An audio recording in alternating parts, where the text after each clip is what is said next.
Should we get started? I've got a quick question. Yeah, It says recording, which is all good. I can pause it if you want me to.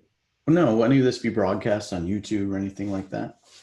It's up to you. We usually like to only give it a um, to our students. We like to have it to make it available for replay, Yeah. but we don't do it.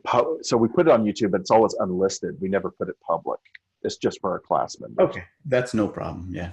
Okay, cool. Great question. All right, well, guys, let's get started.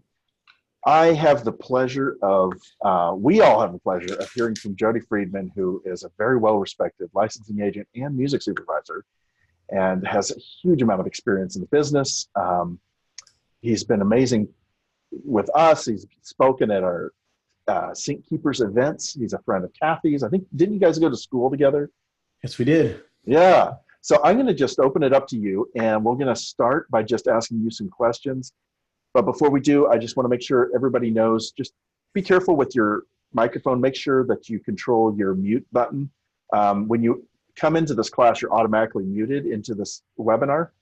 But, if you accidentally hit it, I can mute it, but just be aware that if you unmute yourself to ask a question, make sure you mute yourself afterwards. I'd really appreciate it. Yeah. So It looks like I see it. Let me know if I'm seeing this right. There's like a sidebar that has the participants. yes. Yeah. Yes. Okay. And they can raise their hand as well. There's a little virtual raise hand. So after I'm going to give you time to talk and tell your story and stuff, but then they can raise their hand and we can call on them and have them ask questions directly. And then afterwards, I've got a list of songs we can check out. Is there a way where I can see everyone at once, or I got to scroll? There's a little gallery view. If you kind of go up to the top, there's a little, looks like a grid, like a little tic-tac-toe grid. It says show thumbnail video, and it gives me like a strip, and then I can scroll to see everybody, just to make sure, if someone raises their hand, it'd be great to see them. Oh, here we go. Wait a minute. There we are. Gallery view. Yeah, gallery view. There we go. Right. Okay. It puts you right on my main screen. Let's see. And the way you do your view is only affecting how you view it. Yeah. The recording is capturing how I view it. So Okay. I try to capture it with just the speaker view. And then, anyway. Yeah. All right, let's get started. Talk to me, man. How's the volume? Everybody hear me okay, or louder? I'm a little soft-spoken, so yeah. Sounds okay. Great. All right, good. Yeah, I met Kathy just since we were talking about it. I want to say met in college at Florida State in Tallahassee in 1999, maybe, or 98 even. And we started a band, as people do. So we had 5 of us in the band. Kathy and I both sang. My other roommate, Adam, sang. We both played guitar. And we had a violinist, I think, and a keyboardist. And we had one gig at a place called Cow House in Tallahassee. And then we broke up. For creative differences within the band. It's pretty cliche and funny. But Kathy and I, of course, we remain friends. And it's pretty neat that she's, been out here since I've been out here out west. Have both of us having grown up in Florida, and to watch her career develop in the business has been amazing. And yeah, I mean, so a little bit of my background. I'm from Clearwater, Florida. I went to school for media production, for TV production at Florida State. And out of college, I could have majored in music, but I chose not to because making money was important to me. So I opted not to. And out of college, I got a job at CNN in Atlanta. This was right after 9/11. I'm 39 years old. And so 2001. In 2002, CNN had a talent search competition called CNN Idol, because American Idol was first season. Kelly Clarkson had just won. So I wrote a song about my job called the Prompter Song. And I played it and competed against, I want to say, 15 other contestants, and it won the first prize. And the next day I was called into the president's office, And he said, hey, loved what you did. I saw you apply for a job in New York. How'd you like to go? And of course I said, yes, please send me to New York. That'd be amazing. So I got the job in New York, again with CNN. I was on the technical side, so camera, audio, things like that. And they brought a bunch of us up from Atlanta. This is all relevant to what I do now. This is why I'm sharing. So I'll connect the dots for you. But so from Atlanta to New York, I was rotating on Anderson Cooper and Nancy Grace and Aaron Brown Newsnight and Paul Is On Now and Lou Dobbs Tonight. And I was still gigging. I was gigging around. I had my guitar on my back. And I was heading to a gig when the executive producer stopped me in the hall and said, hey, do you play music? And we started talking about music. And he said, we need this theme song for this segment in the show called the All Points Bulletin theme. It was the fourth segment of Nancy's show where they come back from air and there's a siren and she talks about, we're on the hunt right now for this bad guy. So I went home. I knew the basics of producing and I threw together 4 loops in GarageBand, barely mixed them, and asked Nancy, can you please help get this through for me? Because I was her audio tech and she was very sweet. And she helped me. She helped push it through. Wow. And it stuck. It stuck as the theme song for the segment, the 4th segment in the show. CNN, I didn't know this at the time, but it's what's called a random sample survey. So it doesn't always get sampled. So what they do at ASCAP or BMI is they kind of, every quarter they select for companies like CNN, that's not network, that have a sample license. They pay a lower license fee to ASCAP. They randomly sampled like a time block, 3 p.m. to 5 p.m. on October 15th. If that gets sampled and your song airs within those 2 hours, you get paid out going back 2 years. And that happened to me in 2006, after I quit my job at CNN, moving across the country with my wife. We both quit our jobs in New York to come out west. And that summer, I got paid by ASCAP, and it was my first royalty check from ASCAP. And I remember getting that check and thinking, oh my gosh, I've made it. I'm going to get this check every quarter. I had a theme song. I didn't understand really what was going on. So the next quarter came, no check. Next quarter came, no check. So I'm calling ASCAP. They explained to me how it worked. But anyway, at this point, I'm out here. I'd quit my job anyway, and I knew I wanted to do music full time. When I was in New York, I was reading books about publishing. That's the part I skipped. So the song drove my journey. The song itself, I'm a songwriter since I was 14. I wrote a song that affected people enough to get me that meeting with the president of CNN, got me the job in New York. I'm out gigging because of my love for music and songs. And that got me the Nancy Grace spot. So it also taught me about publishing because I knew there was money to be made from songs. I just didn't know how it worked. So when I learned that there was actually money to be made from songs, I decided that's what I want to do with my life. I want to make money with songs. I want to find a way to do something I love that I can sustain it. And that's music publishing. Music publishing is all about the songs, and that will never go away. Other parts of the record business, they come in and out.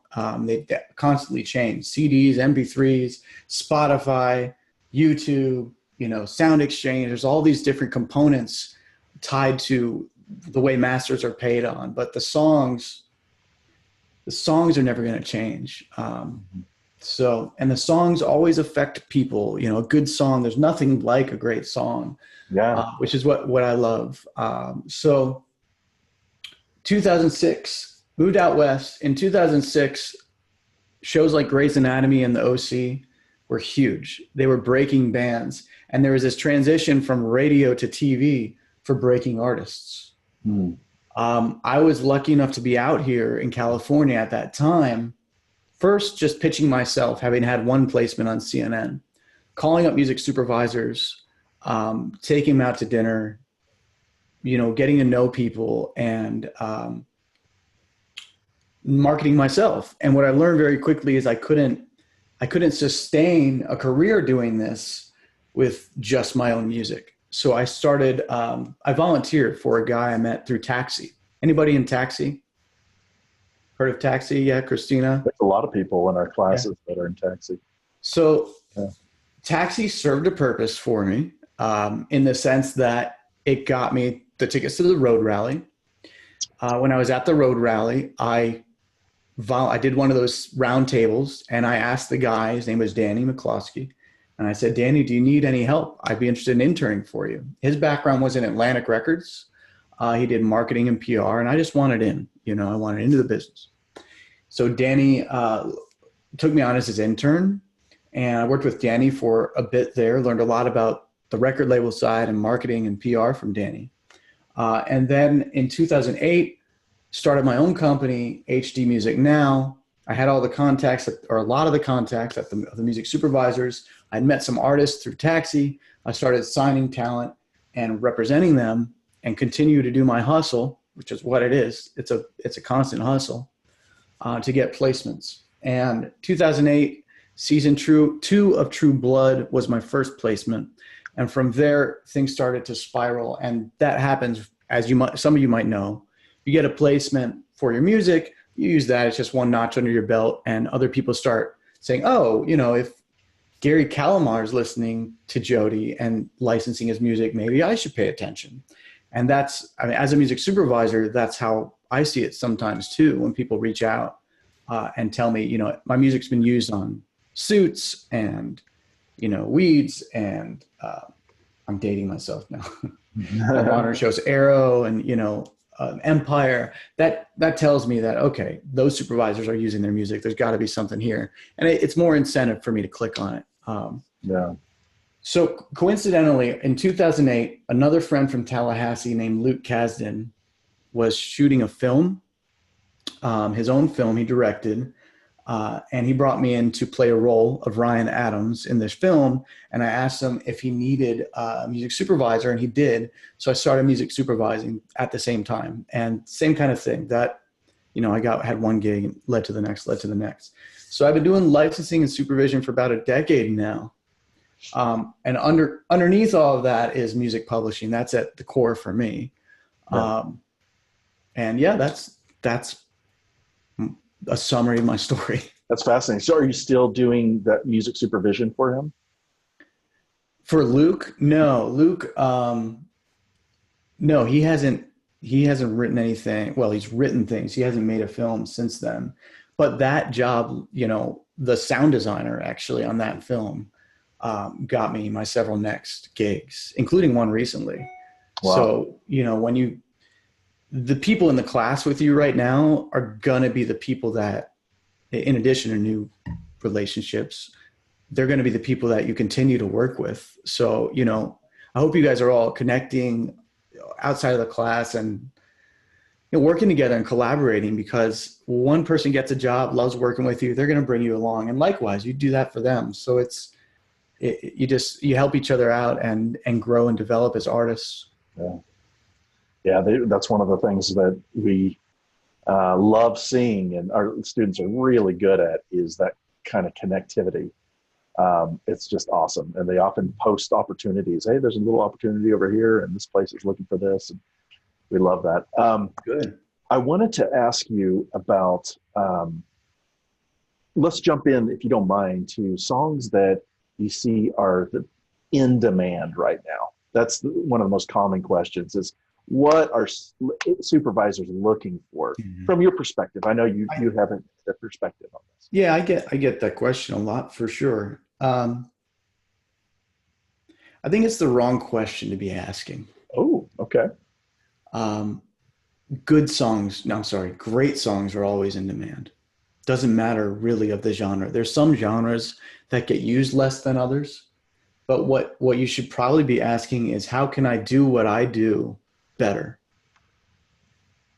We all have room for improvement in our skills, always. There's no way anyone's glass is full. And yeah, I think that if you come at it from that perspective and you really hone your craft, and instead of a mistake that I made, even with Taxi, like, I spent so much money submitting, hoping something get picked, and occasionally something did, but nothing came of that. if I had put that money towards classes like this one, courses, skill sets, learning to produce, for learning to compose, learning to orchestrate, like not just the money, but the time, I would have been in that much of a better place when I started pitching, and would have been further along as a producer and a composer than I am now. So yeah, I think that's, if you do it, if you do what you do and you do it to the best of your ability and you're constantly improving, eventually something's going to stick, because the supervisor, and there's a lot of us now, we get a lot of emails, sure. And you can't let someone not responding to you discourage you. You just keep doing what you do and continue to send it out. In the meantime, improve your craft, send out the newest, the latest, the greatest, improve your craft. Every 3 months, do a blast, but keep working. That's the other thing too. Make sure that first impressions are everything. So make sure that you're sending the best of the best that you're the most proud of, all around. Don't send stuff that you think, oh, this is a good song. Send stuff that you think, this is a fucking killer song, and the production is amazing and the mix sounds fantastic. It's everything. It's all of it tied together that we're looking for, because that's what the artists that are getting syncs are doing. Yeah. Artists that are getting the most syncs are the ones on major labels and major publishers. And that's because those guys have honed their craft over and over and over again. And they're working with, or they produce themselves, and they do it to a level that's top notch. So that truly is your competition. And if you can compete with that, which any of us can, just a matter of learning, taking the time and learning to do it, then you'll get placements, no question. That's amazing. Love that. I have a lot of respect for that. I know that in my career, it wasn't till I started really taking my mixes seriously. Like, my production was pretty good, but my mixes weren't great. And it wasn't until I started using an outside mixer and paying a little bit of money to get that mix to sound pro that things started clicking. Not every song, but I just it started commanding respect, and the direction of communication switched. Instead of me trying to constantly find other people, please listen to my music, it was, hey, we'd like to pitch your song. They're coming to me as an artist. And that's such a change of, I keep trying to emphasize that with our students here, is that when your music is amazing, and I don't even think my music's amazing yet, but when it gets better, it changes the direction of conversation. Yeah. So I it's really good to have an artistic partner too, Zion. Like you may not think your song's ready, but someone else might hear it, a collaborator, and say, yes, this song's ready. Yes. And that's same, I think, for any artist, even the ones signed on major labels. It's like we're all our own worst critics. Yeah. Which is what makes us artists. So, yeah. Brilliant. Hey, are you okay if we take a question? Sure. Hey, Scotty. I see Scotty down there. What's up, brother? Scotty. Just unmute yourself, buddy. Yeah. Hey, Jody. Hey, man. How you doing? I'm hanging in there. Yeah, I was going to slip in and out and call you at the end of the week to let you know all the results of everything. So please do. Yeah. Good talk. It's great hearing from you, man. I won't take up your time here. We'll chat in a couple of days. All right. Yeah. Good to see you. Mikkel, can you unmute? I'm going to unmute you, Mikkel, and lower your hand. Go for it. Hi. Thank you so much for taking the time to share your experiences and insights, Jody. My question is that, when artists reach out to music supervisors, I know they're so inundated daily by submissions, and I wanted to ask if there are any specific ways that you can recommend to cut through that white noise with the first communication. I know you mentioned listing some places that have previously licensed your music, and conversely to that, are there any things that stick out to you that are like major turnoffs when artists reach out to you that we should avoid doing? Yeah. Oh man, I mean, one thing is don't CC everybody you're reaching out to. That's a big pet peeve of any supervisor. Try to personalize it. I mean, it could be like a draft email that you just changed. Hey, Jody. Hey, Gary. Hey, Thomas. Hey, Michael. Hey, Susan. It could, as long as our name's there, we think it's personal. Okay. It's a simple thing, but but that said, I think for me anyway, it's important that you do give me some music in there. I know some people think, reach out, hey, is it okay to submit? And that's respectful. But imagine, if I've got hundreds of emails a day to go through, delete. Oh, this is time sensitive. I don't know this person, delete. I'm not signing right now, so delete. There's all sorts of reason to delete. If I am signing, and that's the easiest reason, like I'm not looking right now. So, and I used to reply, I used to listen to everybody and reply. And then I got a lot of hate messages. So I stopped doing that. It's art. People get very defensive about it. So now if I'm not signing, I just scroll by and sometimes just delete it and move on. If I am signing and there's no link there, I hit delete. If there's no contact information, I hit delete. Put your contact, put your phone number in the email. A lot of people don't do that. If I'm in the car jamming to something, which is where I like to listen, and I want to call you right then because I'm really digging your song and want to talk to you about it, there's no phone number, delete. I don't have time. There's other stuff coming in. So your phone number, contact information. The other thing, is to research what the supervisor is working on. And it's a little tricky these days because you've got Netflix and shows that are pre-filmed and pre-taped, and then people binge the whole season. So if you hit me up now for something that just showed up in my IMDb, it's already been released on Netflix. So, you could hit me up and say, hey, I watched Ingress, the animation, really loved the tone of that show. Especially that song from No Kind of Rider or that one from Frankie. And I think my song is kind of in their vein. Would you have a listen? I would absolutely listen to that song because you did your research. You know exactly what songs I used in that show. And if you truly think your song sounds like them, well, it better sound like them. First of all, don't just say that. Because if it doesn't, delete. It's a country song. Nope. Okay. It's all about attention to detail. So if I know that you're paying attention and you did your research, you're going to get me to click on it. And my expectation is your attention to detail is going to be the same for that music. It's going to be, again, to your mix, the production, the lyrics, the songwriting. If you're the type of person who pays that much attention to detail, then you've commanded my respect immediately, and I will listen to your music. Thank you. That's very helpful. Solid. I love that. How do you feel about really long emails, Jody? They're unnecessary usually. I mean, I was setting you up on that one.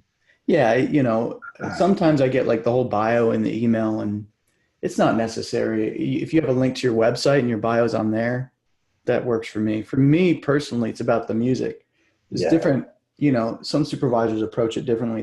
They do want the latest, greatest band with all this stuff happening, and they want to see all the information. But usually it is on the website. All you got to say is, hey, I'm so-and-so from this place. My music's in the vein of, these artists, or, I think my song's perfect for the show based on, what I just said before. Sure.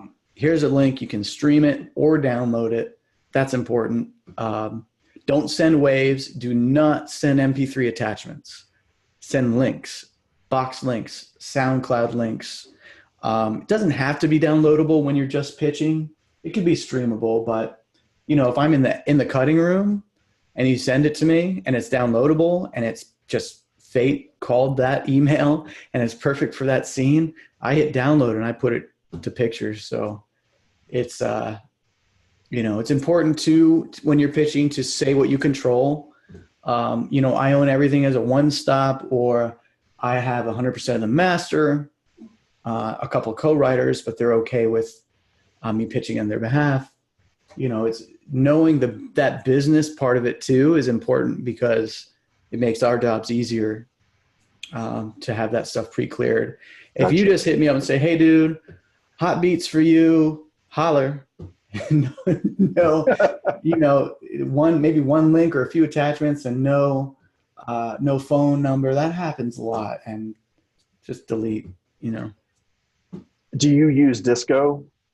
Yeah. I like Disco. I don't use it for my own pitching, but I know a lot of people do, and I pitched to people who use Disco, and I've been on the receiving end of it. Oh, curious about that. We just had a week ago, we had a Disco rep do a session with us, a training session, just because we have a lot of students that are now using that. I'm wondering how common that is in the industry now. And a lot of people are hopping on the bandwagon. I mean, for me, it was too pricey. Yeah. I use Box. I've used Box for almost, 8 years or something. And I think I pay $80 a year, and I have 100 gigs, and I just go through every 6 months and delete old pitches and re-upload, and nobody's ever complained about it. Cool. Box.com is an option. It's you can upload folders. What I do is I have a folder for everyone's name, the name of the supervisor, the company, and I upload another folder in there and call it, Gentrified on Netflix. And I upload my pitches into there, and then I can see when they download it. Same as Box. As Disco. Disco's interface is a little better than Box, though. I'll say they've got some advanced technology for sure. It was just a little too pricey for me, so I didn't sign up. Ron Brody has a question for you. Go ahead, Ron. Hey, Ron. Hey, Jody. Thanks for doing this. This is amazing. This is great. Yeah. Just curious, very general question, but as a music supervisor, when you're looking for music, how long does it take you to find something, and what's your go-to resources? Good question. It depends on the project and how soon they need something. I usually can find it pretty quickly. I have a group of people that I reach out to. I have a list, like the main libraries that I go to. I have a list called the licensor non-library list, where I reach out to the labels and publishers that I trust and licensing companies that I trust. Sometimes I will literally scour the web, YouTube, SoundCloud, Spotify, what else? CD Baby. I've hit up CD Baby's site and done some searches because they have that. I think they have that sounds like option. So if someone says they need, something like Jim Croce, I can go to CD Baby and look for people who sound like Jim Croce. Right now I'm on a project that's looking for Turkish Anatolian rock. So very, very specific, from the 70s, nonetheless. Of course. So I've got to do the research. They give me the links these editors these days too, they strip the audio from YouTube and they put it in the picture. And then they say, hey, can we clear this track? I said, well, where'd you get it? YouTube. Okay, can you send me the link? They send me the link. I said, okay. In YouTube, it says, nowadays there's content ID. So it says licensed by, and it has 9 names.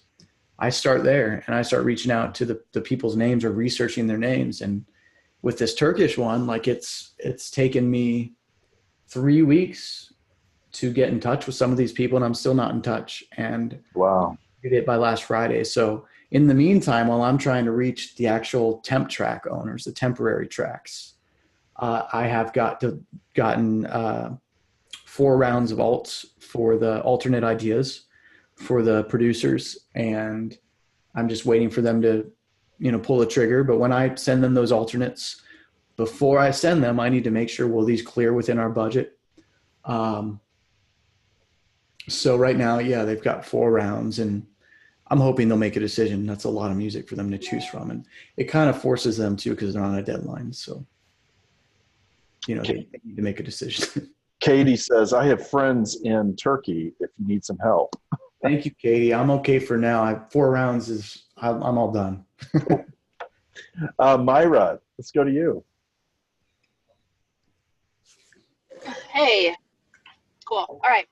my question is, and this might be just like kind of dumb, but what are good subject lines when trying to like get attention or anything like that? What's this just like a good subject line when sending an email? That's what I struggle with. Like I got the body of the email, but I'm like, how do I get you to open my email? Are you at a gas station? Yeah, I'm on tour. Oh, right on. Yeah, I mean, it's again, like, look at what they're working on and target your subject towards that. Okay. 2 songs perfect for, you know, I don't know, what's a show that's on these? Younger, perfect for younger. And in parentheses, you know, put the genre if you want. You don't need to put your artist name in the subject. You can. It's more about the songs working for picture. Or, you know, if you are a touring artist and you have your sign and such, you can say, you know, Island Records, signed artists, or is Island still around? I don't know. I don't know. Yeah. But, you know, you can put who you're signed with and then / songs for show name or film name, Okay. whatever project it is. That just is, it's more targeted than music for your projects or, you know, just a generic subject. Doesn't mean it won't get listened to. It just increases the odds of it getting listened to if it's really targeted. Yeah. That's great. Right. Okay. Awesome. Yeah. Thank you. Good question, Myra. All right. Let's listen to a song. Is that cool? Okay. And we can come back to a question if somebody has a question. Unless you wanted to say something else specific to our students. No, questions are good and songs are good. Let's go. All right, let's do it. All right, so I'm going to share it. I'm going to go ahead and mute me and you, Jody, and while I share it so there's no feedback, and I'll play parts of it. And then You I'll want me to give you like a thumbs up when it's time to? Yeah, that would be perfect. I'll watch. Okay.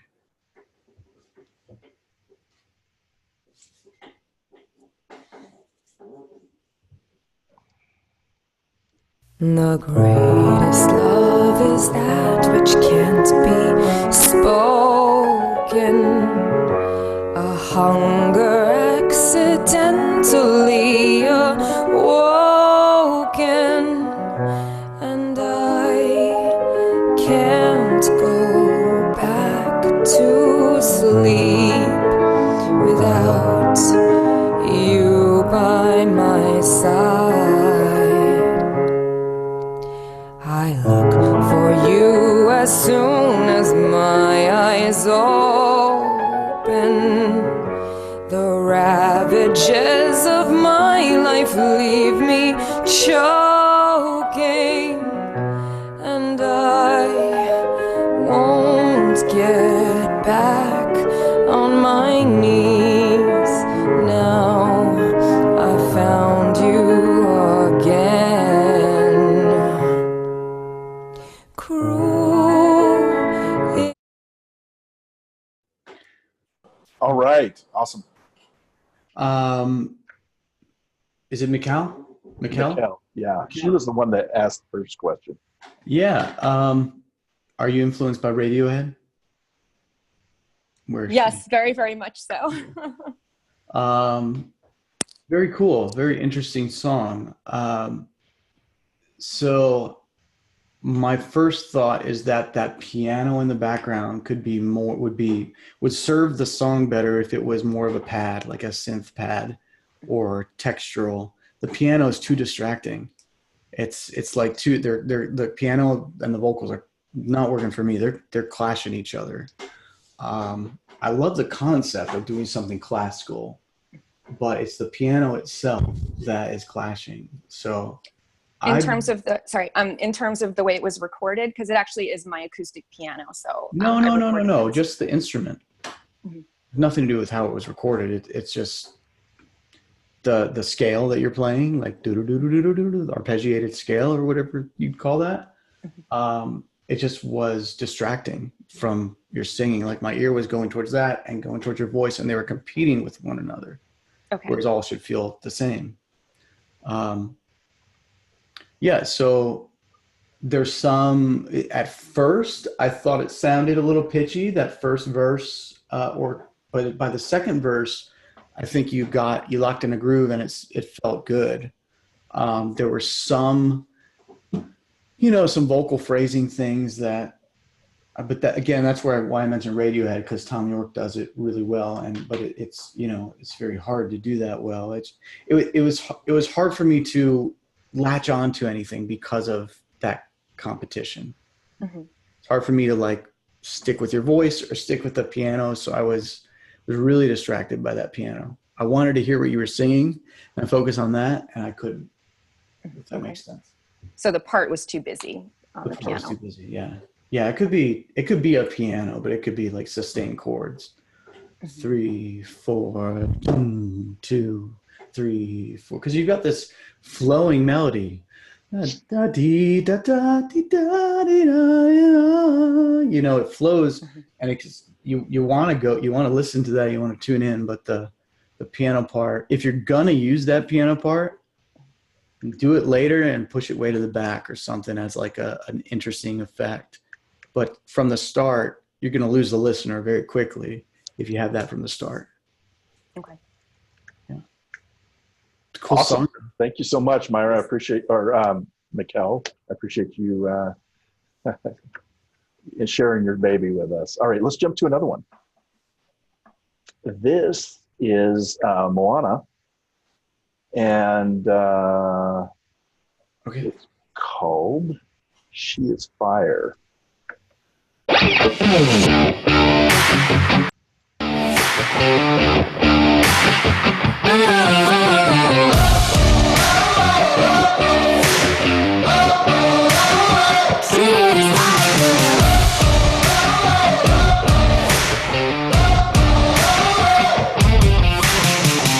is the goddess of war, glorious daughter of Zeus, born in armor.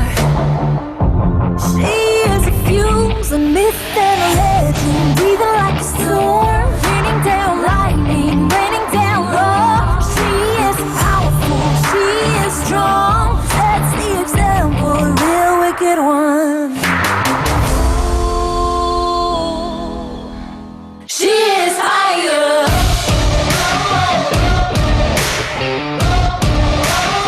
She is fire.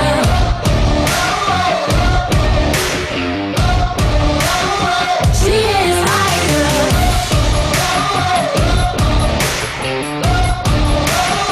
She is fire.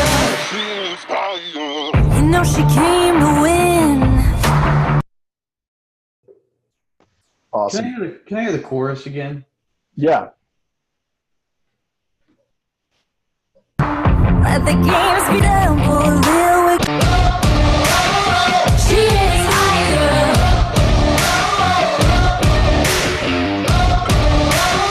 She is fire.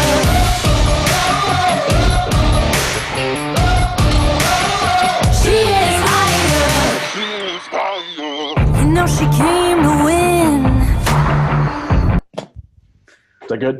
Yeah. It's a banging song. Yeah. I like that. Very sync friendly. Only I had 2 critiques, but it's really nice. Very cool. Are you here, Moana? I'm not sure she's here. No, I don't think she is. All right, go ahead. Okay, well, I mean, I could see it working for ads. I could see it working for film and TV. The female empowerment thing is happening. Get a ton of requests for that. My only a couple production things and 1 vocal phrasing thing. The hand claps and some of the drum sounds, it needed a little more bottom end, I thought, and this could be like the speakers and the setup we have here, but to my ears, they sounded a little too tinny. Just needed some bottom end to round out the claps a bit, and just the song overall needed some bottom end. But the other thing in the chorus, if you're repeating something like that, she is fire, she is fire. The she and fire works for me, but the it is something about that feels awkward to me. She is fire, She is fire. She is fire. Like, it's cool, but if you're going to repeat it, don't do it the same way each time. Save that or do it the first time. She is fire. She is fire. She is fire. She's fire. You know, Yeah, I was very gonna say, what about a contraction? She's fire. sing, exactly. Sing it like you say it. Yeah. Yeah. She's fire. Maybe that could be the hook, and then close it out with she da da da. Add another line. Da da da da da da da. She is fire. Back into the verse. Like if you're gonna use it. But that was the other thing. I could. It wouldn't have hurt to add a line in the chorus. I mean, chances are for a sync, they're not going to use every lyric, but they might. But yeah, to round out that chorus, just to take it up a notch, having a line, having to go somewhere else. But da da da da da da da da da da da da da. Did she do that, or am I just hearing? No, I don't think she did. You're suggesting like A. Yeah, in the chorus. Yeah. Yeah.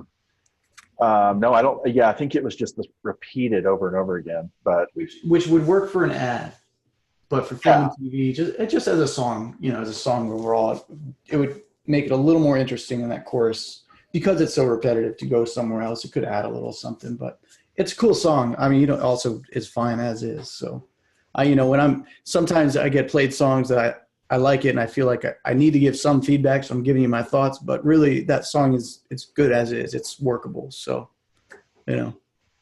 Awesome, man. Stuff. Great advice. Great advice. All right, we're going to jump over to Myra. Actually, this is your song. I'm just going them in order, guys, from the event that I put on Access course in Six-Figure Songwriting. I'm just doing them in order, but alternating back and forth. So we're back on the Six-Figure Songwriting. This is Myra's.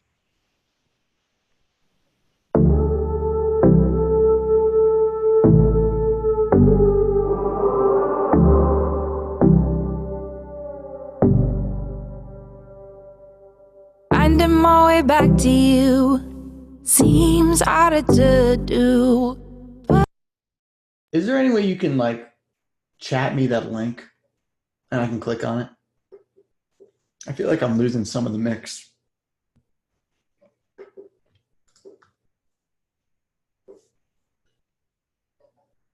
There it is. All right, cool. Okay, I'm gonna hit play. Oh, sorry. I'm just going to play it for the group, and then just raise your hand and I'll stop it for the group. Okay. But it keeps calling out to me. Got pictures stuck in my head, all these letters unread, scattered on the floor in front of me. This is where we started from. All the years have come and gone. When the night goes quiet, I'll still think of you. We're a lot like the space. Memories won't fade away. Where we feel like we're right where we belong. We're a lot like this place, starting over every day. This world changes, but we stay the same. Oh, we're a lot like this place. We're a lot like this. We're a lot like this place. We're a lot like this. We're a lot like this. We're a lot like this place. Time shows me the moment. Close my eyes, hold it. Remembering seems. Thanks, man. Yeah, no problem. I'm gonna listen for a second, scroll around. Okay. Okay, it's not much different. Volume, audio is pretty much the same. This is where we started from. All the years have come. So the problem I have with this song, and I let me start by saying I really like this song. Okay, I love the sound, the production. I think that it's cool that it starts minimal. It carries on a little too long with that minimalist. Like there needs to be another element added, again, like a synth pad or something before we hit that chorus. this chorus, and then the chorus can be even layered more and bigger. This song is really well arranged. It just needs to be, the volume needs to be turned up a bit. And I don't literally mean turn the volume up. I mean add some more layers in the pre-chorus and in the chorus to really let it take off. Let me listen. I'm going to scroll ahead to the last chorus.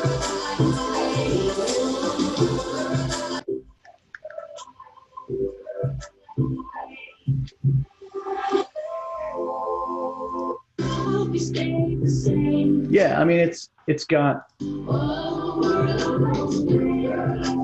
know, I hear maybe 7 or 8 instruments. I feel like it could have, 12 probably in there, 12, 15. And I might be hearing it wrong, but just a few more layers just to thicken it up a bit. That said, this is just me as a songwriter. Okay, we're a lot like This Place. That hook isn't selling me from a sense of we're a lot like This Place. It's not the payoff I wanted lyrically and conceptually. Seems harder to do. Really nice verses and nice setup, but that as the hook, we're a lot like This Place. For me personally, there's something else. I think there's a different hook there that could really hit more emotionally than We're a Lot Like This Place. It doesn't play on the emotions, and this is an emotional, personal song. And for that to be the tagline, it's like, okay, you didn't really let it all out there. Like, what are you really trying to say? What's the message here? And I don't think We're a Lot Like This Place is a strong message. That said, there's plenty of hit songs that don't have strong messages. So on the radio these days. Yeah. Again, that's just me being like a nitpicky songwriter. And no, we just want your straight up opinions. This is why we want you here. I appreciate it. Yeah. Awesome, man. Yeah. We're going to jump over to a song by Tony, and it's a little out of order, but I really want to get him in because he hasn't had a chance to get in, have a Q&A yet. I just sent the link if you want to listen to it in there. Okay. And then just give me a thumbs up when you're done. Next song. Okay. Together We Fight. Okay. Yeah.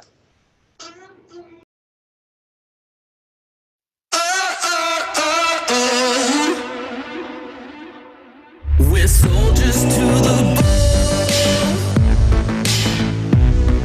This battlefield's our own. The future has been laid. Yeah, our freedom's on the way.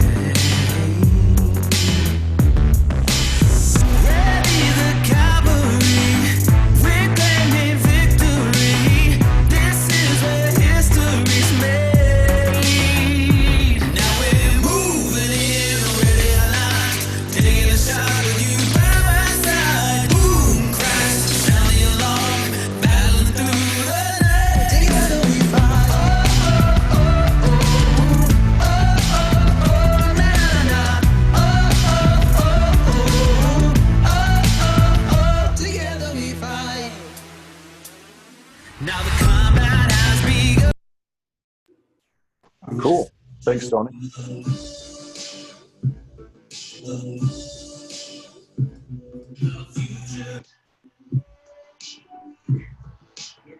So there's just some, the production, I think it's a cool song and a really good chorus.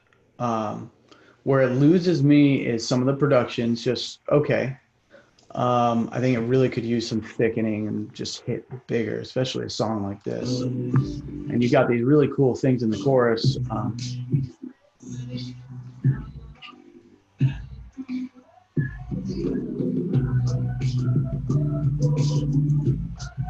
Like that drop, together we fight on Fight. You gotta have like a riser build into that, and then on Fight, throw an impact hit, like some trailer sound design in there to get it really beefed up. Well, that was one of the things I wanted to ask you about, Jody, is I looked on the Collaborate website, and it looks like you're doing a lot of work with film trailer songs, and that's why I thought of this song, so it seems like it would work in that environment. Yeah, it does.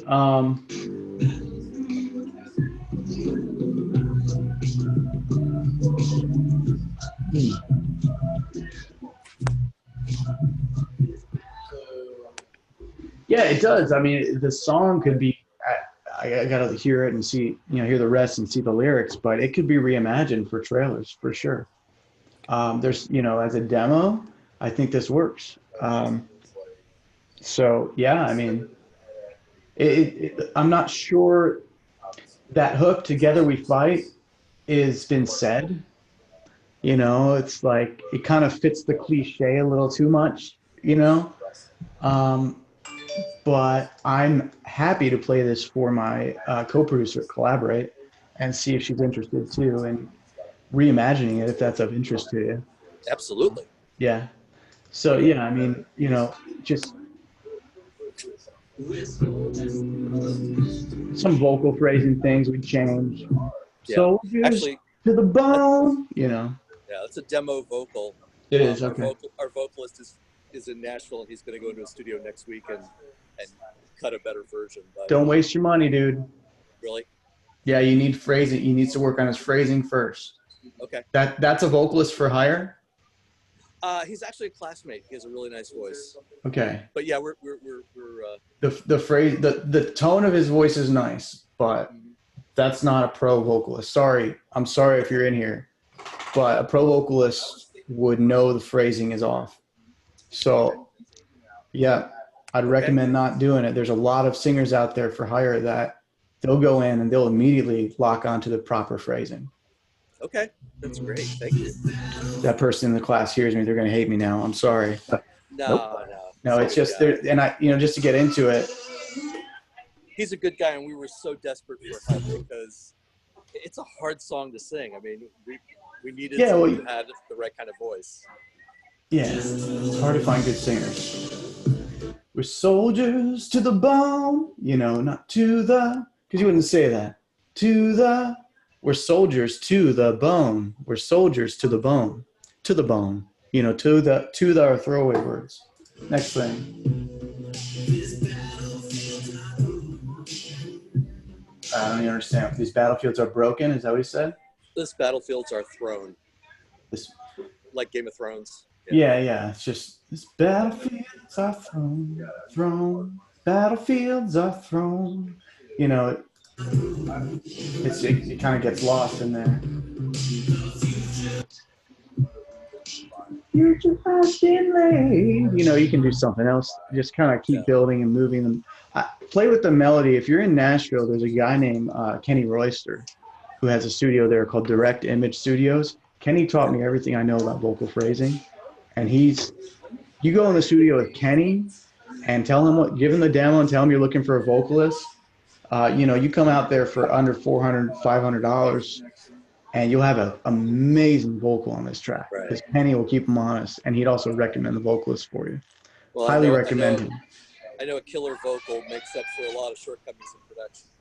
Yeah, vocals are everything. The top line and the vocals are everything to help sell the song. But the production, I mean, it's a demo, so you got to decide if it's worth it for you to. Like I said, I'm fine with bringing this to my partner Jen, but yeah, even as a demo, I would say I know she's she's not a musician, she's more reactive.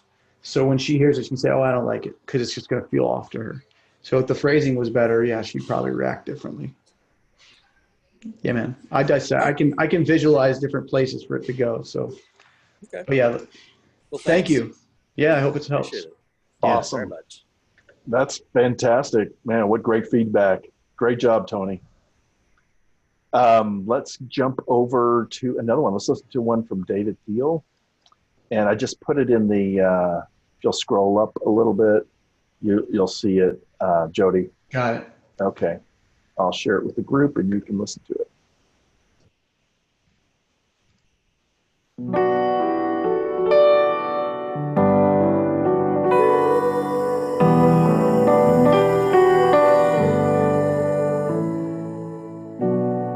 The sky's closing in, darkness consumes the light, and we've heard all the lies, left here to fight for our lives Somebody save us. Somebody save us.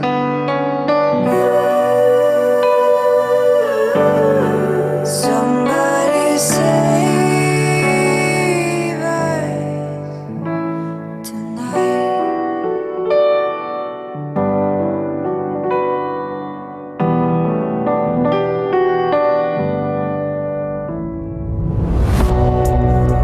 This be the fall, our island of hope, sinking fast. And this ocean of fear has risen for years. How much longer can we last? Somebody save us. Somebody save us.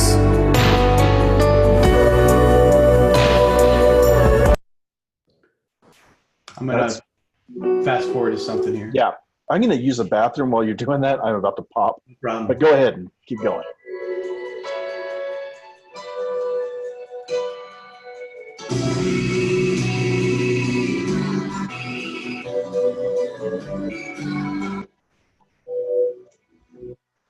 Okay, so cool song. Whose song is this? Anybody? Not here? David? Hey, David, let me unmute you. Or can you unmute yourself? Hey, Jody. Cool song. I know Lauren. I work with Lauren. She's great.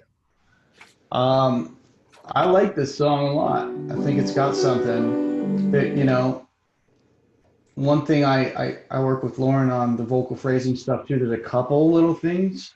Yeah. Little things, but that girl's got pipes. I would not. That's why I wanted to go to the end. I would have like somebody save us. You know, I'd want her to let loose and rip off at the end. And it kind of, because again, you've got this repetitive chorus, just repeat. So it starts to just trot along. You know, you get to that chorus, and the chorus is everything, right? And the song, it's got to really lift it. And I think there's some melodic choices you could do in the chorus to take it somewhere else. If nothing else, in the last chorus. Right. Just have her like let loose on that one. And you got the background vocals that, you know, it's way out of my range. But yeah, you keep those in there and just have her let go. And I think you've got a really, really nice song here. Some of the like the trailer design behind it,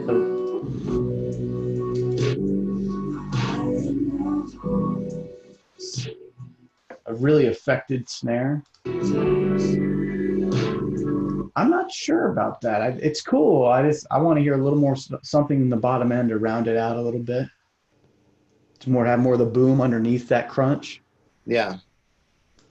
Just layer it with something, another kick. So that beat really hits. Right now, that's good. Yeah, it's all high. Cool song. You wrote this? Yeah, me and Lauren wrote it. Yeah. Oh, there you are. Thanks, man. Yeah, good stuff. Thank you. Yeah, I'm interested. I mean, I already have a deal with Lauren, so we add it to the schedule. Hey, done. Cool. If you're interested. Yeah, absolutely. That's amazing. Thank you, man. Great job, David. Well, thanks, Zion. Appreciate it. Yeah. Jody, it's 3. I just want to be respectful of your time. Yeah, I do need to get going. There are Okay. emails coming in about the show that I need to tend to. You bet. Guys, thank you so much for coming on and joining us. Thank you for everybody that shared their song, their baby with us. Please take Jody's feedback as constructive feedback. This is a chance for you guys to get better. Don't ever take this stuff as rejection. Rejection's always redirection anyway. And we all need a little redirection constantly. And this is an amazing, amazing opportunity. So if you got some feedback, or if you heard another person's song getting feedback, you can learn from that. It doesn't have to be your song he's talking about. So anyway, thank you, Jody. You're awesome, man. Seriously, this has been a pleasure. One more question for you. Yeah, hit me. Will you come back again? Sure. Yeah. Sweet. Happy All to. right. Thank you, guys. Talk Thank to you you so again. much. Thanks. All right. Bye-bye. Bye. Thank you. See ya.